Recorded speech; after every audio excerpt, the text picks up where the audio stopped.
Hello all students. तो next topic है हमारा इफ़ेक्ट्स ऑफ रेटिफिकेशन।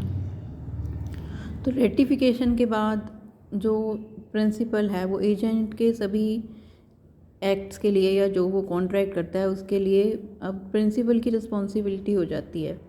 और रेटिफिकेशन जो है रिट्रोस्पेक्टिव होता है, मतलब कि जिस तारीख को, जिस डेट को एजेंट ने वो कॉन्ट्रैक्ट किया तब से ही माना जाता है कि वो जो है तब से ही वो कॉन्ट्रैक्ट हो गया। ठीक है, मतलब उस डेट से नहीं माना जाता जिस दिन रेटिफिकेशन की जाती है, उस दिन से हम उस कॉन्ट्रैक्ट को नहीं मानते, बल्कि जिस डेट को वो हुआ था एक्चुअल में उस डेट से ही वो माना जाता है। यानी कि इसका इफ़ेक्ट रेट्रोस्पेक्टिव होता है। जैसे ए ने बी के लिए एक मकान ख़रीद लिया।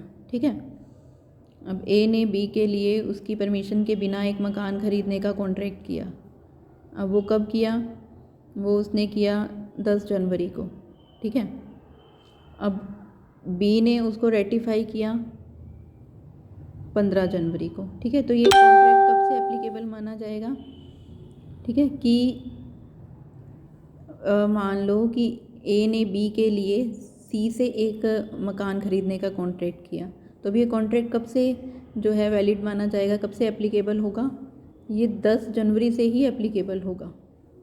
ठीक है, कि जिस दिन उसने रेटिफाई किया, 15 जनवरी को ए ने रेटिफाई किया तब से नहीं, 15 जनवरी को बी ने रेटिफाई किया तब से नहीं, बल्कि 10 जनवरी से ही ये माना जाएगा। अब जब कॉन्ट्रैक्ट का रेटिफिकेशन हो गया तो उसके बाद फिर सारी लाइबिलिटी किसकी बन जाती है? प्रिंसिपल की लाइबिलिटी बन जाती है। ठीक है, और इस केस में जो एम्प्लॉयर है और थर्ड पार्टी के बीच एक कॉन्ट्रैक्ट बन जाता है। तो अब एम्प्लॉयर थर्ड पार्टी के बीच थर्ड पार्टी के लिए क्या हो जाता है? रेस्पॉन्सिबल हो जाता है। और जो अब एजेंट है उसको इस काम के लिए भी जो बिना परमिशन के किया गया था, जो उसने रेटिफाई, जो एम्प्लॉयर ने रेटिफाई किया है, तो उसके लिए, उस काम के लिए भी एजेंट को कमीशन वगैरह जो भी उसके खर्चे हैं वो भी उसे मिलेंगे। अब नेक्स्ट टॉपिक है हमारा टर्मिनेशन ऑफ एजेंसी। तो सेक्शन 201 के अकॉर्डिंग जो एजेंसी है उसका टर्मिनेशन 2 टाइप से किया जा सकता है। एक तो बाय एक्ट ऑफ पार्टीज़ और दूसरा बाय ऑपरेशन ऑफ लॉ। तो पहला है बाय एक्ट ऑफ पार्टीज़। तो पक्षकारों के कार्य द्वारा कैसे एजेंसी को टर्मिनेट किया जा सकता है? तो सबसे पहले है बाय म्यूचुअल एग्रीमेंट। ठीक है, पारस्परिक ठहराव द्वारा। जैसे हम जो है ये हम कर रहे हैं अब एक्ट ऑफ पार्टीज़, फिर सेकंड नंबर पे हम करेंगे बाय ऑपरेशन ऑफ लॉ। पहले हम एक्ट ऑफ पार्टीज़ की पक्षकारों के कार्य द्वारा, पार्टीज़ के कार्य द्वारा कैसे हम एजेंसी को टर्मिनेट कर सकते हैं। तो इसमें सबसे पहले है म्यूचुअल एग्रीमेंट द्वारा। जैसे एजेंसी का जो आरंभ है वो एक एग्रीमेंट के थ्रू होता है, वैसे ही एजेंसी का एंड भी एक एग्रीमेंट के द्वारा किया जा सकता है। उसके बाद है रेवोकेशन बाय प्रिंसिपल। ठीक है, जो एम्प्लॉयर है वो किसी भी टाइम एजेंट को एक इन्फॉर्म करके एजेंसी को ख़त्म कर सकता है। ठीक है, साथ ही साथ उसे थर्ड पार्टी को भी इन्फॉर्मेशन दे देनी चाहिए कि अब ये पर्सन उसका एजेंट नहीं है। उसके बाद नेक्स्ट है कि ये तो हमने 2 पॉइंट किए हैं कि एजेंसी को बाय एक्ट ऑफ पार्टीज़ कैसे टर्मिनेट कर सकते हैं। अब हमने ये इसमें किया है सेकंड पॉइंट कि रेवोकेशन बाय प्रिंसिपल, के उसको इन्फॉर्मेशन देकर वो एजेंसी को ख़त्म कर सकता है। लेकिन अब कुछ सर्कमस्टांसिस ऐसी हैं जिसमें जो है एक प्रिंसिपल एजेंट के अधिकारों का खंडन नहीं कर सकता, यानी कि एजेंसी को समाप्त नहीं कर सकता। तो कौन कौन सी है? सबसे पहले है जहाँ एजेंट का एजेंसी में व्यक्तिगत हित है, where agent has personal interest in agency. तो सेक्शन 202 क्या कहता है? अगर एजेंट का एजेंसी में कोई इंटरेस्ट है, ठीक है, तो बिना किसी एक्सप्रेस एग्रीमेंट के, मतलब कोई अगर एग्रीमेंट नहीं हुआ इसके कॉन्ट्रेरी, तो अब एजेंट को हानि पहुंचाने के लिए नियोक्ता जो है ऐसी एजेंसी को समाप्त नहीं कर सकता। ठीक है, तो वो अगर मना कर देता है, इन्फॉर्मेशन दे देता है, तो वो इस तरह से एजेंसी को समाप्त नहीं कर सकता। तो ऐसे केस में जिस केस में एजेंट का इंटरेस्ट है, तो वह उन केसेस में अगर प्रिंसिपल की मृत्यु हो जाती है या वो पागल हो जाता है तो भी एजेंसी के कॉन्ट्रैक्ट को हम ख़त्म नहीं कर सकते। ऐसी एजेंसी को क्या कहते हैं? Agency coupled with interest. जैसे एक एग्जांपल लेते हैं हम कि ए बी को कहता है, ठीक है, ए बी को कहता है कि तुम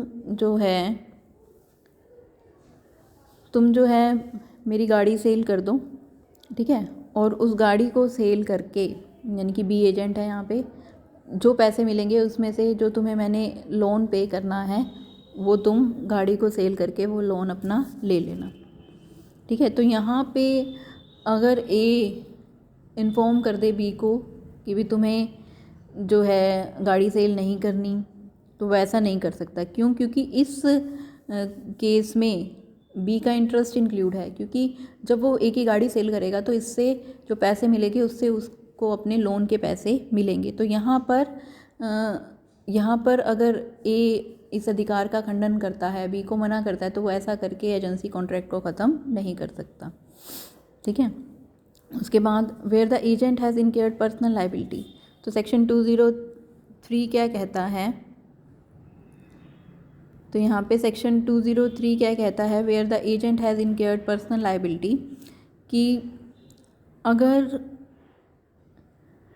एजेंट का अधिकार खंडन होने से पहले एजेंट ने अपने अधिकार का प्रयोग इस प्रकार कर लिया है कि उसके कार्यों से नियोक्ता बाध्य होगा, तो एजेंसी समाप्त नहीं हो सकती, ठीक है। यानी कि अगर एजेंट ने खुद की कोई रिस्पॉन्सिबिलिटी ले ली है, कोई लाइबिलिटी ले ली है अपने ऊपर, तो फिर वो थर्ड पार्टी के लिए वो लाइबल हो जाता है, तो यहाँ पे वो एजेंसी को ख़त्म नहीं कर सकता। अब जैसे ए बी को कहता है कि वो उसकी तरफ से, जैसे कि एग्जांपल दिया हुआ है यहाँ पे कि 1000 बोरी चीनी खरीद ले, और फिर ए के पास जो पैसा पड़ा है, ठीक है,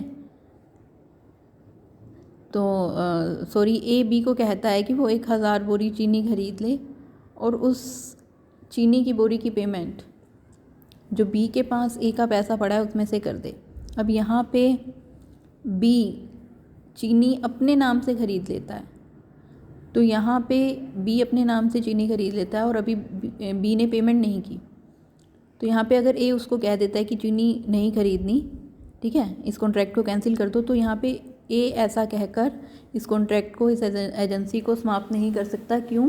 क्योंकि बी ने जो है बी ने यहाँ पे अपने नाम से चीनी की बोरी खरीद ली है, तो यहाँ पे वो एजेंसी कॉन्ट्रैक्ट को ख़त्म नहीं कर सकता। अगर यहाँ पे बी ए के नाम से चीनी की बोरी खरीदता है, तो यहाँ पे जो है ए अगर उसको एजेंसी कॉन्ट्रैक्ट को ख़त्म करने के लिए कहता है तो वो ऐसा कर सकता है, क्योंकि यहाँ पे ए थर्ड पार्टी के लिए रिस्पॉन्सिबल होगा।